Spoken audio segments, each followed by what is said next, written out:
আসসালামু আলাইকুম রহমতুল্লাহি ওয়া বারাকাতুহু। আজকের বিষয় হচ্ছে সূরা ফাতিহা। সূরা ফাতিহা হচ্ছে পবিত্র আল কোরআনের প্রথম সূরা। এই সূরার আয়াত সংখ্যা 7 এবং রুকুর সংখ্যা 1। ফাতিহা শব্দটি আরবি ফাতহুন শব্দজাত, যার অর্থ উন্মুক্তকরণ। এটি মহান আল্লাহ তাআলার পক্ষ থেকে বিশেষ এক প্রতিদান স্বরূপ। সূরা ফাতিহার অন্যান্য সূরার ন্যায় বিসমিল্লাহির রহমানির রহিম দিয়ে শুরু করতে হয়। সূরা ফাতিহা মক্কায় অবতীর্ণ হয়েছে বিদায় একে মাক্কি সূরা হিসেবে শ্রেণীবদ্ধ। সূরা ফাতিহাকে ভেঙে ভেঙে পড়া যায় না বলে একে একখণ্ড সূরা নামেও ডাকা হয়। সূরা ফাতিহাকে ভেঙে পড়ার বিধান নেই। এই সূরার অন্যান্য নাম ফাতিহাতুল কিতাব, উমুল কিতাব, সূরাতুল হামদ ইত্যাদি নামে ডাকা হয়। এই সূরা অবতীর্ণর সময় আমাদের প্রিয় নবী হযরত মুহাম্মদ সাল্লাল্লাহু আলাইহি সাল্লামের নবুয়ত প্রাপ্তির শুরুর দিকে। এই সূরায় পবিত্র কোরআন শরীফের প্রথম সূরা। আয়াত সংখ্যা 7, পারার ক্রম 1, রুকুর সংখ্যা 1, কোনো সিজদাহ নেই। এই সূরার শব্দের সংখ্যা 29টি। বিশেষ সম্পর্ক বলতে মহান আল্লাহ তাআলার প্রশংসা এবং প্রার্থনা করা এই সূরায় বলা হয়েছে। আমি এখন আপনাদেরকে সূরা ফাতিহা তেলাওয়াত করে এবং বাংলা অনুবাদ সহ শোনাবো। বিসমিল্লাহির রহমানির রহিম। শুরু করছি মহান আল্লাহ তাআলার নামে, যিনি পরম করুণাময়, অতি দয়ালু। আলহামদুলিল্লাহি রাব্বিল আলামিন। যাবতীয় প্রশংসা আল্লাহ তাআলার, যিনি সকল সৃষ্টির জগতের পালনকর্তা।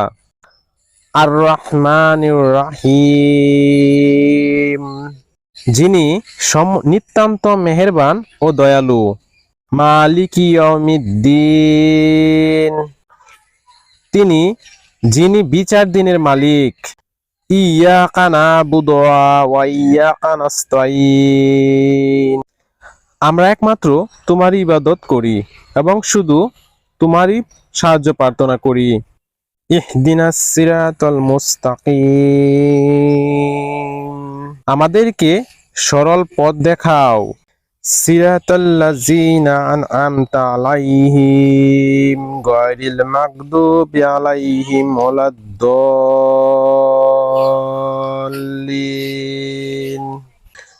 সে সমস্ত লোকের পথ যাদেরকে তুমি নিয়ামত দান করেছ, তাদের পথ নয় যাদের প্রতি তোমার গজব নাজিল হয়েছে এবং তারা পথভ্রষ্ট হয়েছে। এই সূরা হচ্ছে একটি দোয়া। যে কোনো ব্যক্তি এই গ্রন্থটি পড়তে শুরু করলে আল্লাহ প্রথমে তাকে এই দোয়াটি শিখিয়ে দেন। গ্রন্থের শুরুতে এর স্থান দেওয়ার অর্থই হচ্ছে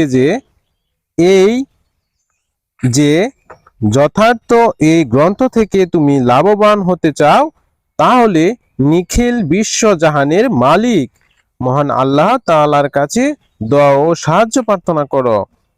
মানুষের মনে যে বিষয়টির আকাঙ্ক্ষা ও চাহিদা থাকে, স্বভাবত মানুষ সেটাই চায় এবং সেজন্য দোয়া করে। আবার এমন অবস্থায় সে এই দোয়া করে যখন অনুভব করে যে সর্তার কাছে সে দোয়া করেছে তার আকাঙ্ক্ষিত বস্তুটি তারই কাছে আছে। কাজেই পবিত্র আল কোরআনের শুরুতে এই দোয়ার কিছু শিক্ষা দিয়ে যেন মানুষকে জানিয়ে দেওয়া হয়েছে, সত্য পথের সন্ধান লাভের জন্য এই গ্রন্থটি পড়ো। সত্য অনুসন্ধানের মানসিকতা নিয়ে এর পাতা উল্টাও এবং নিখিল বিশ্বজাহানের মালিক এবং প্রভু আল্লাহ হচ্ছেন জ্ঞানের একমাত্র উৎস, একথা জেনে নিয়ে একমাত্র তার কাছেই পথ নির্দেশ। এই সূরাটি আল কোরআনের একটি বিশেষ গুরুত্বপূর্ণ সূরা। প্রথমত এ সূরা দ্বারাই পবিত্র আল কোরআনে আরম্ভ হয়েছে। এবং এই সূরা দিয়েই সর্বপ্রথম ইবাদত সালাত আরম্ভ করতে হয়। যে সকল সাহাবী সূরা আল ফাতিহা সর্বপ্রথম নাজিল হয়েছে বলে উল্লেখ করেছেন, তাদের যে ব্যক্তিত্বের অর্থবোধ হয় এই যে পরিপূর্ণ সূরা রূপে এর আগে আর কোনো সূরা নাজিল হয়নি। এজন্যই এই সূরার নাম ফাতিহাতুল কিতাব বা আল কোরআনের উপক্রমণিকা রাখা হয়েছে। সূরা আল ফাতিহা এর দিকে দিয়ে সমগ্র কোরআনের সারসংক্ষেপ। এ সূরায় সমগ্র আল কোরআনের সারমর্ম সংক্ষিপ্ত আকারে বলে দেওয়া হয়েছে। কোরআনের অবশিষ্ট সূরাগুলো প্রকারান্তরে সূরা ফাতিহায় বিস্তৃত ব্যাখ্যা। তাই এ সূরাকে সহিহ হাদিসে উম্মুল কিতাব, উম্মুল কোরআন, কোরআনে আজিম বলেও ডাকা হয়। হযরত মুহাম্মদ সাল্লাল্লাহু আলাইহি সাল্লাম ইরশাদ করেছেন যে, যার হাতে আমার জীবন মরণ, আমি তার শপথ করে বলছি, সূরা আল ফাতিহার দৃষ্টান্ত তাওরাত, ইনজিল, জাবুর প্রভৃতি অন্য আসমানি কিতাবে তো নেই, এই এমনকি পবিত্র কোরআনেও এর দ্বিতীয় নেই। ইমাম তিরমিজি আবু হুরায়রা থেকে বর্ণিত হয়েছে যে রাসূল সাল্লাল্লাহু আলাইহি সাল্লাম আরো বলেছেন যে, সূরা ফাতিহা প্রত্যেক রোগের ওষুধ বিশেষ। এই সূরার প্রথম ও তৃতীয় আয়াতে আল্লাহর গুণবাচক নামসমূহের মধ্যে আর রহমান ও আর রাহিম উল্লেখিত রয়েছে। রহম শব্দের অর্থ হচ্ছে দয়া, অনুগ্রহ। এই রহম ধাতু হতেই রহমান ও রহিম শব্দদ্বয় নিগৃহীত হয়েছে। রহমান শব্দটি আল্লাহ ছাড়া অন্য কারো জন্য ব্যবহার করা জায়েজ নেই। অন্যদিকে রহিম সৃষ্টি জগতের কারো কারো গুণ হতে পারে, তবে আল্লাহর গুণ হলে সেটা যে অর্থে হবে, অন্য কারো গুণ হলে সেটা একই অর্থে হবে না।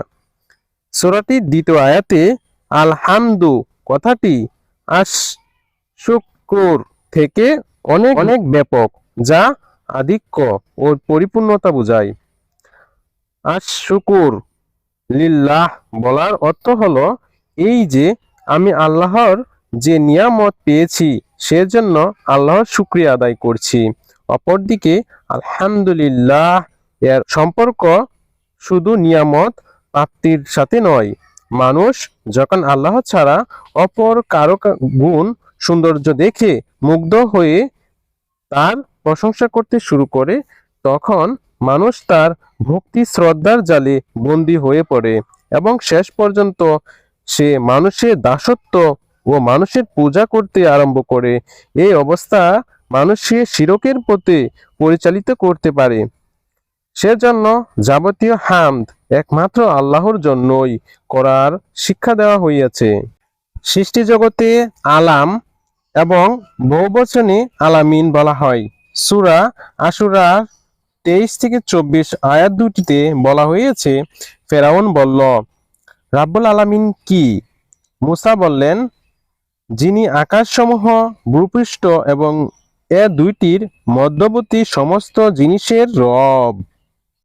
রব হচ্ছেন যিনি সৃষ্টি করা প্রতিটি জিনিসের পরিমাণ নির্ধারণ করা, পথ প্রদর্শন ও আইন বিধান দেওয়া, লালন পালন করা, রিজিক দান করা, জীবন দান করা, মৃত্যু প্রদান করা, সন্তান দেওয়া, আরোগ্য প্রদান করা ইত্যাদি সবকিছুর ক্ষমতা রাখেন। চতুর্থ আয়াতে আল্লাহকে বিচার দিনের মালিক বলে ঘোষণা করা হয়েছে।